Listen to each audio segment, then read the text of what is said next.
to tension this yarn.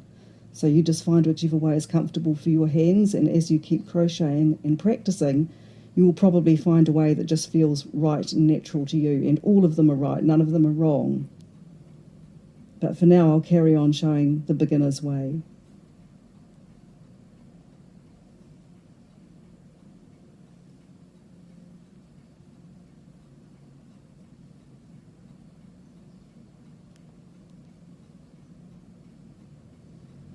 Travelling along the sides, so we put one chain between the groups, and now we're to the next corner.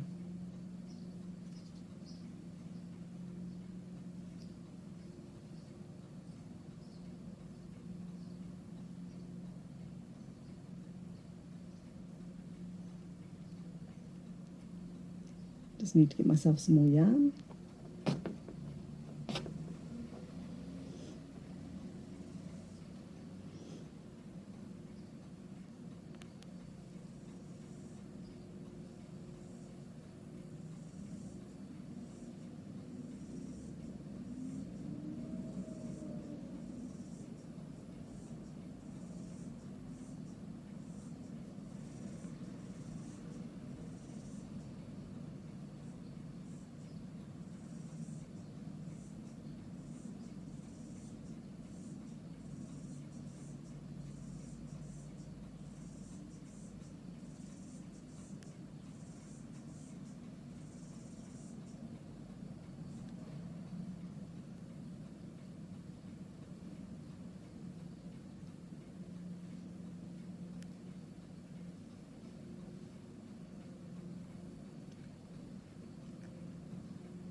So we're going to move into the last corner and finish off that last corner.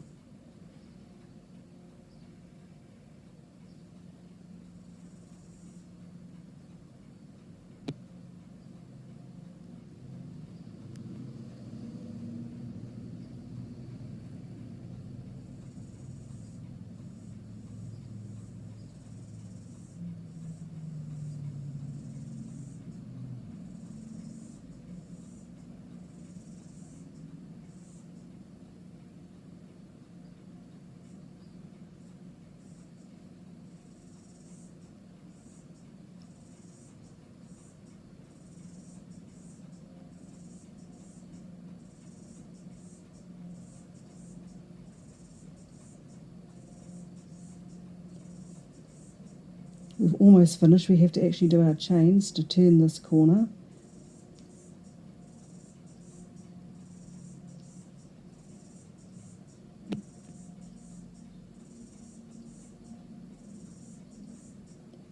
And now we need to do one more stitch, just like we did when we were doing our centre, because so far this is only a group of 2 stitches, so we need to put one more treble beside this to make that a group of 3.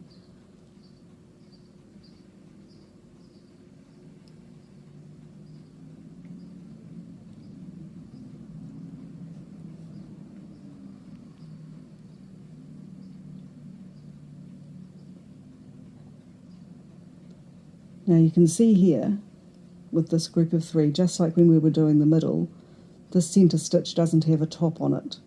So we're going to cut our tail from the ball, and we're going to use it to finish off the square, join up this gap and put a top on that middle stitch.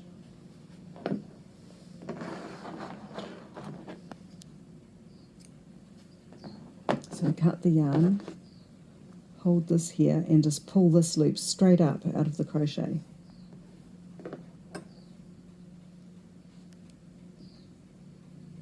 and to thread my yarn onto a needle.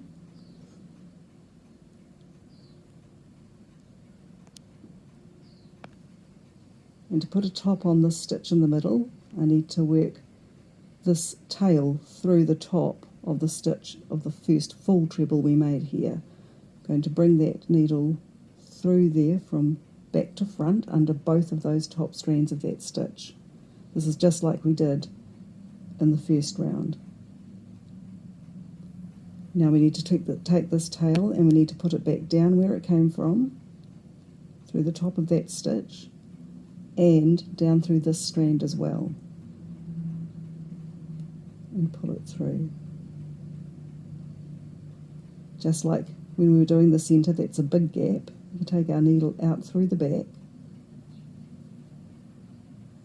and as we snug this up, we can adjust the size of that loop.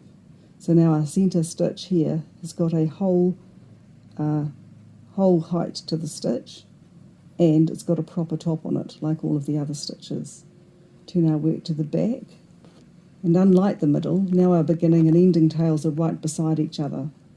So we can tie them in a knot. We can tie them in a half knot, just like tying your shoelaces, or a whole knot if you want to make it more secure. I normally just do a half knot, and then I would start weaving my ends away through the bumps, just like I did when I was doing the first round of the square.